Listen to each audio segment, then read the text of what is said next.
Hi, so this is my first review on my new channel. It's an initial review for the film First Reformed.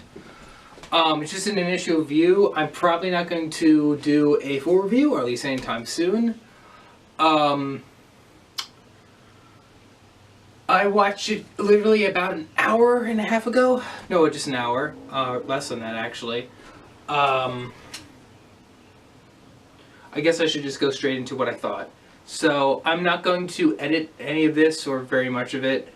I'm going to just do it in one take. What I thought of it, just what I thought initially. That's why it's initial review. That's just like my thoughts, literally just as I saw it, not like in the car or anything, but like after I got home and like, I want to speak about this movie. So I guess I just cut to the chase. So this movie is about nature. Now, you who watch it probably know what I'm talking about. Alright, like, yeah, of course it's about nature. You know, like the entire movie is about environmental destruction.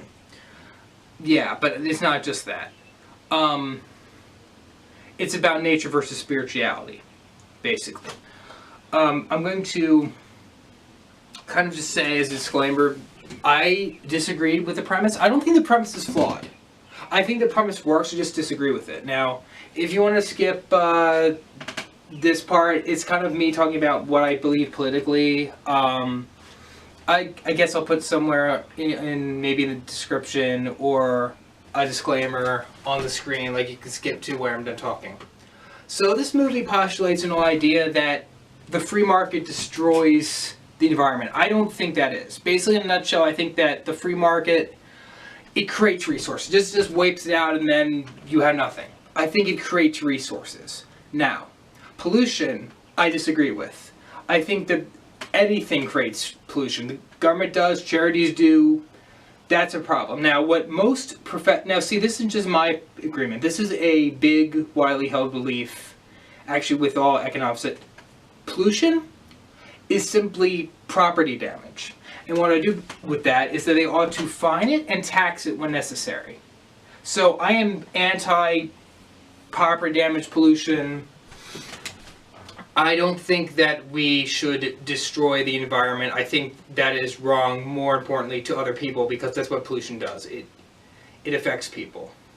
And since we are not doing anything bad, we're not fining or taxing people's damaging one another's property, we are having problems that we call, climate change and smog. And there's some controversy behind that, but I think basically, without controversy, that something is happening and it's not good.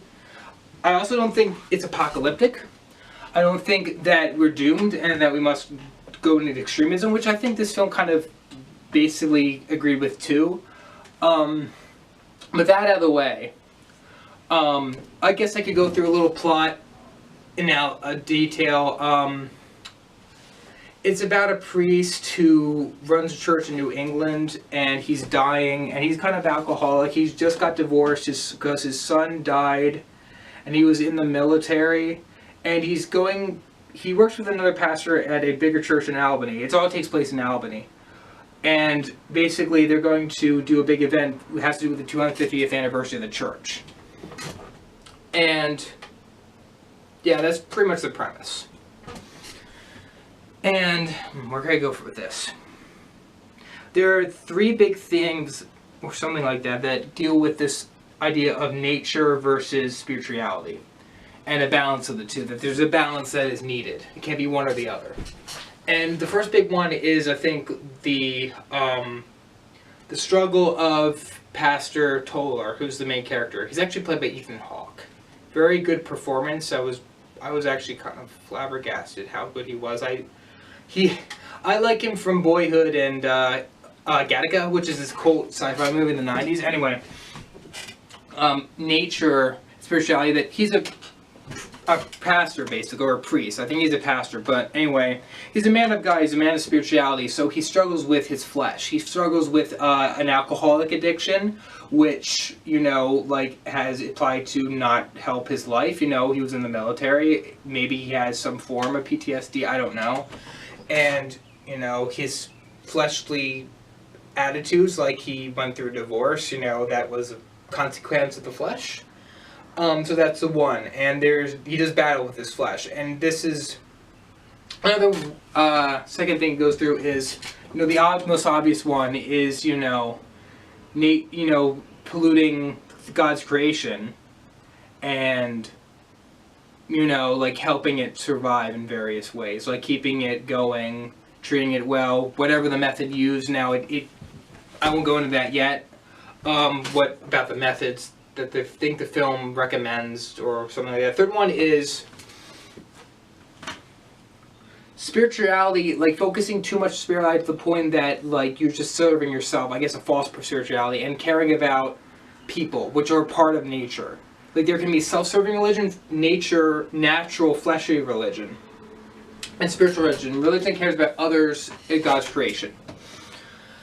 And I think that's an interesting theme because I think Paul Schrader, he's the guy actually who did basically every big Scorsese movie he did the screenplay of. I think he's an atheist. It doesn't really matter. I think atheists can talk about God and can understand spiritual themes. And just people of different religions can understand each other's religion and the psychology that goes through it and why they think it's logical and what appeals to them, even if just they inherited from their parents or their culture they grew up in.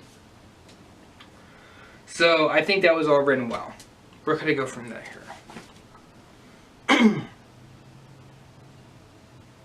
Well, like I said, I disagree with the subject but not the premise, because I think what this film's ultimately saying is we have problems as humans, and we always will have problems. And it's not in the church's power as a social institution to do nothing.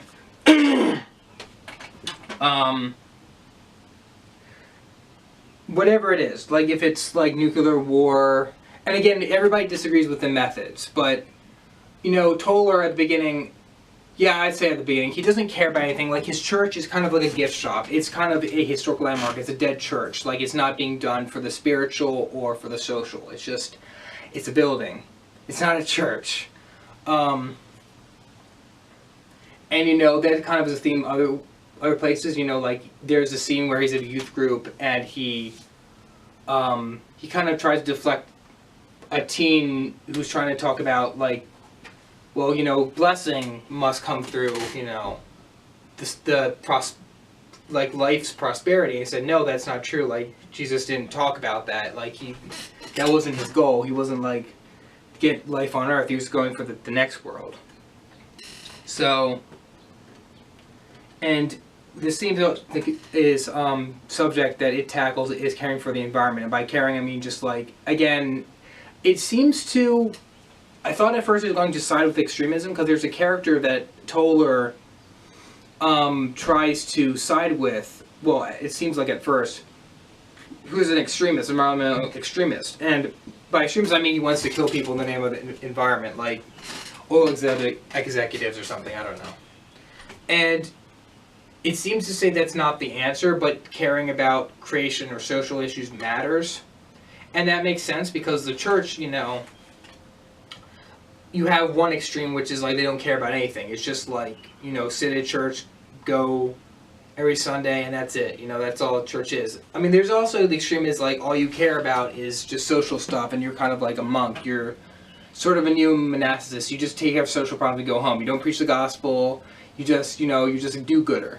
Which I believe is not unique to Christianity. Any religion, in fact, every popular religion, I would argue, believes in doing good. It's not a unique thing. But there's the other extreme, which is Toller at the beginning of the movie. He's just a workaday pastor. He just like do the tradition. Whatever. Like just do it. Like it's just all tradition to him. It's all routine, and it kind of says that that's not the right way of doing it. Again, the methods and the subject, I think they're kind of not important because in the movie, Toller explains to a class that has come into his church how a pastor of the church helped slaves in the Underground Railroad come to the north and hide them from Southern slave owners. And I feel that that scene is there to say that once, his church, used to stand for something in the realm of social issues. Like they used to care about stuff, used to, like, not just be routine, like showing God's love through acts and not just routine. That, God doesn't, in the Old Testament, God says, like, sacrifices are meaningless to me. Like, I want you to care about people. You're on this earth to minister to people, and him especially. So he's on the other extreme where he doesn't care. It's just all routine. It's all maybe in making money and just giving to in the flesh, not caring. And I don't think that, I probably know from now that I'm a person who's into Christianity, but I don't think that's the church's problem. There are two extremes, and I don't know if that's the church's problem worldwide. Maybe in America, in most first world countries, because just wealth generates laziness. They say that wealth is cousin to ignorance, but I also think it's cousin to laziness, more importantly.